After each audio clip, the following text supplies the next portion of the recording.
көреді ғой өздері. Көреді. Маған терять нечего. Олар терять етеді. Жаңағы не дейді, көтке кіруді өлтіреді екен, ананың да көтіне кіріп, мынаның да көтіне кіріп, барынша жаңағы бір өзбектердің қойнына қатын салып жүр екен, қазақтың қыздарымен таныстырып, жеңгетайлық істеп.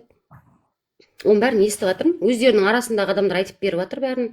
Так что шынымды айтайын ба? Өте андай ұсақ әңгіме, ұсақ тірлік. Бірақ енді бүгінгі бұған дейін қатты сөйлеген жоқпын, халыққа айтқым келген жоқ. Құдай-ау, ұсақ әңгіме ғой, ол екі қатынның арасындағы осындай қызғаншақтық та, оныкі қызғаншақтық болды. Осындай жаңағы көргенсіздің көргені құрысын деген бар ғой, түк көрмегеннің көргенсіздің көргені құрысын деген бар. Енді болды, бүгін келді Европаға, бастарын бір жұмысқа тықты, осымен гарантия, оларға осымен бәрі идеальный болады деп ойлап отқанша жоқ. Европада мен 7 жылдық тәжірибем бар. Жұмысқа гарантия жоқ, квартираға гарантия жоқ, ертеңгі азанғы күніңе гарантия жоқ. Жұмыссыз, бір-ақ күнде жұмыссыз қалып кетесің, бір-ақ күнде квартирасыз қалып кетесің, потому что ол нелегал жүрсің. Дұрыс па? Сен құжатты бұл жақтың заңында қорғала алмайсың. Сондықтан үндемеңдер. Жоқ, енді ол несіне сеніп өйтіп системаны қолдап отыр, мен түсінбей отырмын, аудитория жинап. Енді кімге сеніп отыру? Басқа бір бағыттары бар шығар. Негізі ол да Гүлеке Қасымға барып сөйлескен, сол кезде мен айтқам, өзің біл, мен бірақ Гүлеке Қасымды... Может, оған квартиру обещали Қазақстанға келгесін.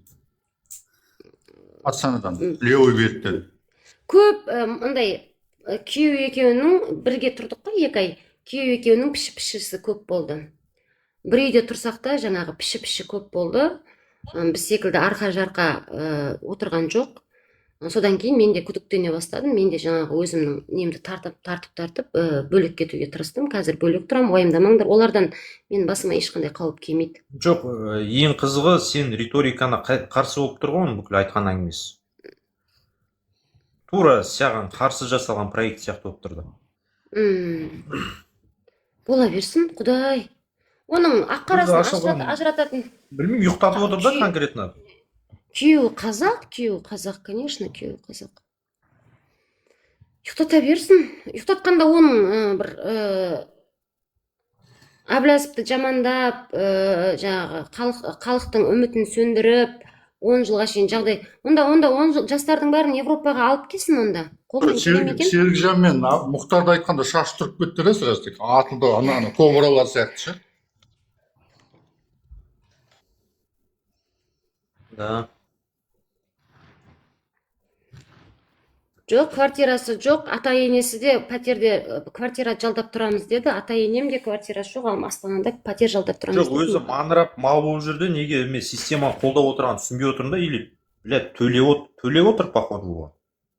Төлеп отыр. Мен олардың несін білмеймін ше, кошелегін білмейді екенмін ше, не болып жатқанын. Кошелек ясно ғой енді ол. Маған айтқаны, маған айтқаны. Просто манағы стримде болғанда, хотя бы астында тыңдап отқанда сен шатырың точно кететін еді. Біздікі? Бізге алып берді, балым. Ана көке алып берді. 2 құрт бердім. Жаңа жолығып келдім. Жаңағы кісіменен, осы жақтың немісіменен. МК-ны қолдайтын кісіменен. Ана бір пакет фрукты алып беріп жіберді. 2 құрт беріп, 1 пакет фрукты алып, ертең ар күндер тағы жолығамыз. Сосын бір жаққа жолға шығамын сол кісімен. Енді қазір бір аптаға күндізгі жұмыс жоқ. Сондықтан біраз жұмыс жасайын деп отырмын. Уайымдамаңыздар. Есебіміз дұрыс.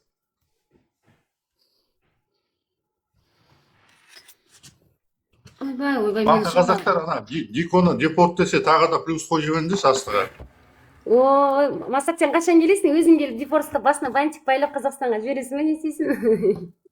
Мен просто оны жұмыс жағынан неғып жіберейін десем, ол жақта көп қазақтың қыздары бар, қырғыздың қыздары бар, обалына қалам да. Мен сол обалдан қорқам ғой, бір-ектен келіп қалып отыр ғой бақыстар.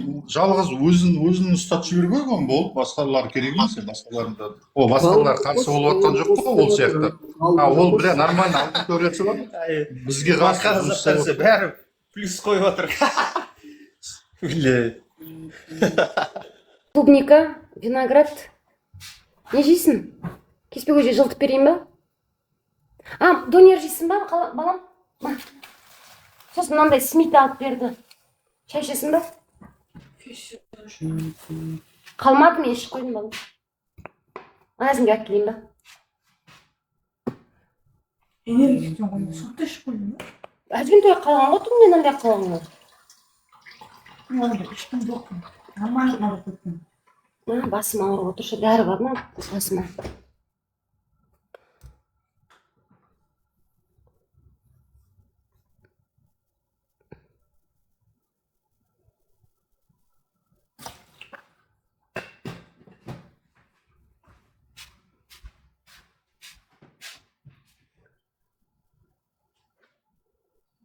Рахмет. Ей, сен асып кеттіңдер неден? Селден. Да? Естіліп тұрмын ба? Гауһар, саяжай естіліп тұрмын ба? Все. Магазинге шығып келейінші, мен қызымның фюсти шайын ішіп қойдым, ұрсып жатыр. Жүріңіздер, бәріміз бірге магазинге кіріп келеміз. Рахмет.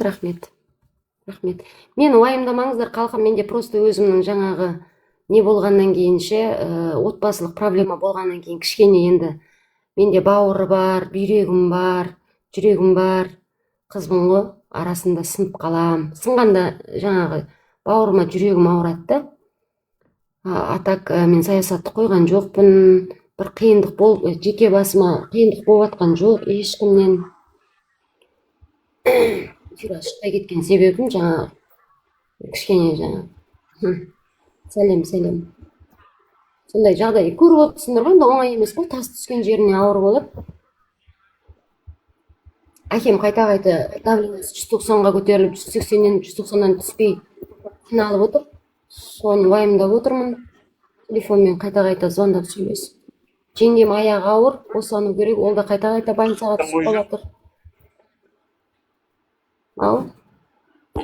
Содан кішкене Целді. кішкене алаңдап көңіл күйім болмай жатыр ғой. Қайтып қоятын еді селді, блядь.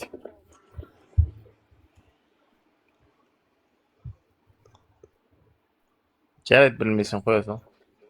Жоқ, білем, қазір ауысып кетті. Бірақ мен Мұхтар Әблязовтың мынау жасап жатқан еңбегін жарты жолда тастамаймын. Ол кісіні қолдаймын. Жанайқайын қазаққа жеткізуге тырысамын. Бейбарыс, сізде шум болып жатыр ғой, далада жүрсіз. Ана Америкадағы ғалымды қойшы, сұрап жатыр. Ғалымаға да айқайлай береді, қосайын. Ғалымаға қайдасы келіңіз? Шурик, мен сізді қостым, болды, қоспаймын қайтып. Сосын ағалар ішіп алып кемеңіздерші, өзімніңше арқам қозып отырды. Анандай еркелікті, боқтау-моқтауды көтер алмай отырмын. Шын айтам. Өзім ілініп отырмын. Біреу жаңағы жаным, сұлуым, түріңнен айналдым десе, екі көзімнен тоқтайын деп тұрған жоқ жасым. Біреу сөзімді сөйлеп, кішкене жылы сөйлесе, еңірейін деп отырмын. Сондықтан андай әңгімелеріңді айтпаңдар маған. Ішіп алып, деп. Жарай ма? Кішкене қатаяйын, кішкене есімнен шығарайын.